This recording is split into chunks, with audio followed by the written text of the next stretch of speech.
আপু তুমি কি আবার বিদেশ চলে যাচ্ছ? এই তো আমরা এখন চলে যাচ্ছি।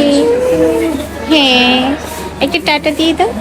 এতক্ষণ অনেক বেশি কান্নাকাটি করছে। টাটা, আসসালামু আলাইকুম।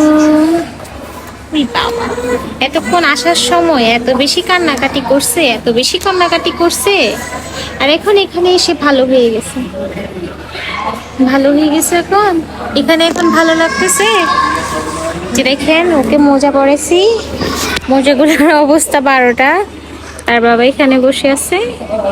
দেখি দেখি, হ্যালো বন্ধু, এ বন্ধু, বন্ধু, হাই। বন্ধু মোবাইলের মধ্যে ঢুকে গেছে। টাটা, আল্লাহ হাফেজ। হ্যাঁ আপু চলে যাচ্ছি, দোয়া করবেন সবাই। আমাদের একটু প্রবলেমের কারণে আবারও চলে যেতে হচ্ছে। আল্লাহ হাফেজ।